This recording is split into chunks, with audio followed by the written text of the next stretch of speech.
Assalamualaikum warahmatullahi wabarakatuh. Halo mahasiswa semuanya, kembali lagi di channel Inspirasi Mahasiswa.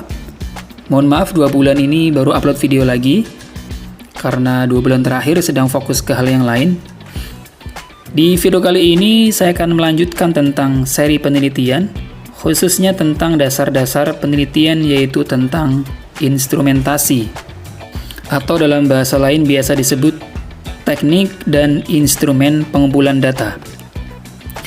Oke, karena cucian piring sudah numpuk di belakang, tanpa berlama-lama lagi kita mulai saja. Saya mulai pembahasan kita kali ini dengan sedikit membahas tentang data, karena tujuan dari instrumen adalah untuk mendapatkan data, dan karena instrumen sangat tergantung dari jenis data yang ingin didapatkan dari peneliti. Apa itu data?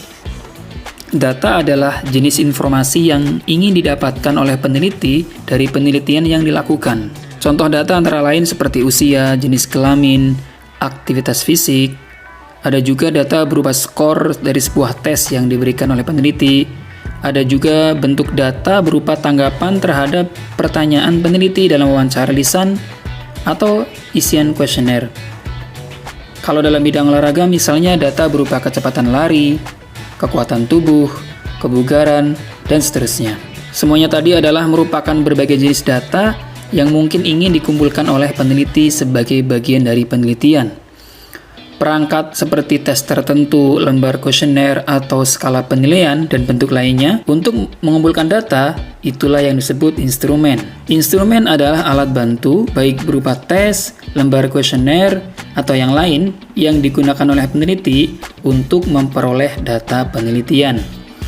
Seluruh proses persiapan untuk mengumpulkan data disebut instrumentasi. Istilah instrumentasi atau teknik dan instrumen pengumpulan data tidak hanya dalam hal memilih atau membuat instrumen, tetapi juga prosedur pengambilan data serta situasi dan kondisi di mana instrumen akan digunakan. Maka biasanya akan ada beberapa pertanyaan yang harus kita jawab dalam menentukan sebuah rangkaian instrumentasi. 1. Di mana data akan dikumpulkan? Pertanyaan ini mengacu pada lokasi pengumpulan data. Di kelas, di halaman sekolah, di rumah, di jalan, atau online. Jika online, media apa yang akan digunakan? Misalnya Google Form, WhatsApp, telepon, atau yang lainnya. Yang kedua, pertanyaannya adalah kapan data akan dikumpulkan? Pertanyaan ini merujuk pada waktu pengumpulan data, di pagi hari, sore hari, malam, selama akhir pekan, dan seterusnya. Yang ketiga, pertanyaannya adalah seberapa sering data akan dikumpulkan? Pertanyaan ini mengacu pada frekuensi pengumpulan data. Berapa kali data akan dikumpulkan? Sekali, 2 kali, atau lebih, tergantung dari kebutuhan. Dan ini sangat penting untuk dijawab. Kemudian yang keempat adalah siapa yang mengumpulkan data? Pertanyaan ini mengacu pada administrasi instrumen. Siapa yang melakukan pengumpulan data? Peneliti? Atau ada seseorang atau tim yang dipilih oleh peneliti untuk dilatih dalam mengumpulkan data. Pertanyaan-pertanyaan tersebut penting sebelum melakukan pengumpulan data. Sebuah kesalahan jika menganggap bahwa peneliti hanya perlu menemukan atau mengembangkan instrumen yang baik.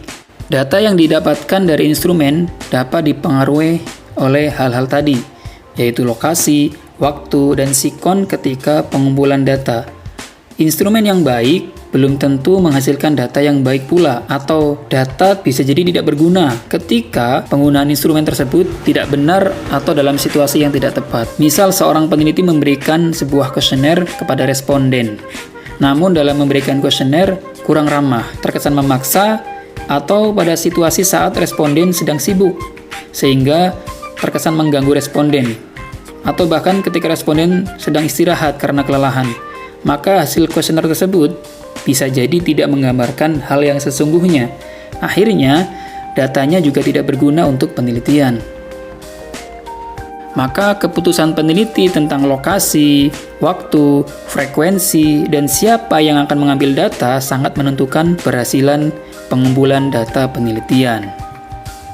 Selanjutnya, untuk dapat digunakan sebagai alat pengumpul data, sebuah instrumen harus memenuhi 3 kriteria, yaitu valid, reliable, dan objektif. Kita bahas satu persatu. Yang pertama, validitas instrumen. Sederhananya, yang disebut dengan instrumen yang valid adalah instrumen yang mampu mengukur apa yang seharusnya diukur. Validitas di sini maksudnya adalah defensibilitas inferensi, atau dalam bahasa lain yaitu kemampuan instrumen dalam menghasilkan kesimpulan data penelitian yang akurat. Setelah mendapatkan data, peneliti pasti akan menggunakan data untuk membuat kesimpulan tentang apa yang diteliti. Validitas meliputi 3 hal, yaitu validitas isi, validitas konstruk, dan validitas kriterium. Pertama, validitas isi atau content validity. Validitas isi disebut juga logical validity atau face validity. Validitas isi adalah terkait dengan sejauh mana isi dari sebuah alat ukur atau instrumen tadi mewakili bahan, topik, perilaku, atau substansi yang akan diukur. Sebagai contoh, kita ingin mengukur tingkat motivasi seseorang dalam berolahraga. Maka perlu diketahui terlebih dahulu komponen motivasi dalam berolahraga. Kemudian diturunkan dalam beberapa indikator untuk selanjutnya dibuat dalam bentuk pertanyaan atau pernyataan menjadi sebuah angket. Nah, angket tersebut selanjutnya diperiksa atau dievaluasi oleh seorang atau beberapa ahli, atau istilah lain adalah expert judgment. Setelah proses analisis dan perbaikan, maka selanjutnya dilakukan validasi konstruk. Jadi, melakukan validasi isi dari expert judgment memang penting, tetapi tidak cukup hanya itu. Perlu didukung oleh perhitungan statistik yang biasanya dilakukan melalui validitas konstruk. Nah, jadi yang kedua dari validitas adalah validitas konstruk atau konstruk validity. Validitas konstruk terkait sejauh mana suatu alat ukur atau instrumen memiliki kejelasan dimensi, konsep, dan dasar teoritis. Dan untuk mengetahui tingkat validasi konstruk didapat dengan melakukan uji coba lapangan. Dari hasil uji coba tersebut kemudian dilakukan penilaian. Jika pada validitas isi penilaian dilakukan oleh ahli atau expert, pada validitas konstruk penilaian dilakukan dengan perhitungan statistik, biasanya dengan software SPSS atau bisa juga dengan software yang lain yang sesuai. Ada beberapa cara yang biasanya dilakukan untuk memvalidasi sebuah instrumen, yaitu dengan inter-item correlation, juga disebut dengan korelasi product moment. Ini biasanya digunakan untuk memvalidasi instrumen berupa skala Likert. Cara kedua ada dengan analisis faktor, bisa juga dengan analisis regresi, dan bisa juga dengan uji beda kelompok ekstrim. Untuk contoh detail cara memvalidasi instrumen, insya Allah kita akan bahas di video lain ke depan. Insya Allah, maka jangan lupa subscribe agar tidak tertinggal update video terbarunya. Terakhir dari validitas adalah validasi kriterium. Validitas kriteria dalam bahasa lainnya terkait sejauh mana alat ukur atau instrumen berkorelasi atau berhubungan dengan kriteria tertentu. Semakin tinggi korelasi, semakin tinggi validitas suatu tes atau instrumen. Validitas kriterium memiliki 2 konteks, yaitu yang pertama congruent validity atau kondisi saat ini. Biasanya dilakukan dengan cara mengkorelasikan suatu tes dengan tes yang lain atau kemampuan tertentu pada saat bersamaan atau beriringan. Misalnya, konsumsi oksigen maksimal atau V2 max dipahami sebagai ukuran kebugaran kardiorespirasi. Untuk mengukurnya, bisa dilakukan dengan tes lab, bisa juga dengan tes lari 2,4 kilo, atau dengan multi-stage fitness test, MFT. Jika sekelompok individu dites dengan MFT, kemudian dites juga dengan lari 2,4 kilo, dan setelahnya dikorelasikan hasilnya sangat signifikan, maka dapat dikatakan bahwa MFT memiliki congruent validity. Yang kedua, validitas kriteria terkait dengan predictive validity, yaitu kondisi ke depan. Didapatkan dengan cara mengkorelasikan suatu tes dengan capaian kemampuan tertentu di masa yang akan datang. Misalnya tes masuk perguruan tinggi dikorelasikan dengan kesuksesan mahasiswa dalam meraih prestasi akademik di kemudian hari. Jika tes tersebut berkorelasi tinggi dengan kesuksesan akademik di kemudian hari, dapat dikatakan bahwa tes tersebut valid. Lanjut ya, yang kedua, syarat dari instrumen dikatakan baik adalah instrumen tersebut harus reliable. Instrumen yang reliable adalah sejauh mana instrumen memberikan hasil yang konsisten, ajek, apabila pengukuran diulangi 2 kali atau lebih.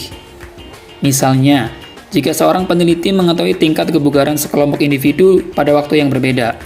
Tentu peneliti ingin mendapatkan data kebugaran yang benar di setiap tes yang dilakukan. Konsistensi ini akan memberikan keyakinan bahwa hasilnya benar-benar menunjukkan kebugaran yang benar dari setiap individu yang diteliti. Ada beberapa cara yang dapat dilakukan untuk mencari koefisien reliabilitas suatu instrumen. Cara yang pertama adalah dengan tes retest atau tes ulang. Kemudian ada parallel form atau ukur setara. Yang ketiga dengan cara one shot atau sekali ukur. Dan biasanya reliabilitas ini diukur sekalian dengan validitas. Kita akan bahas di video lain insya Allah. Yang terakhir, syarat instrumen yang baik selain valid dan reliable adalah objektif. Objektivitas mengacu pada tidak adanya penilaian yang subjektif. Jadi penilaian harus objektif. Peneliti harus menghilangkan subjektivitas dari penilaian yang mereka buat tentang data penelitian. Objektivitas terkait dengan tingkat kesesuaian antar penilai. Jika penilaian satu dengan yang lain memberikan angka yang relatif sama, maka tes tersebut dianggap objektif. Dapat dilakukan dengan cara seorang penilai atau beberapa penilai diminta melakukan penilaian dengan instrumen yang kita siapkan. Kemudian hasilnya dihubungkan. Semakin tinggi korelasinya, maka semakin objektif suatu tes.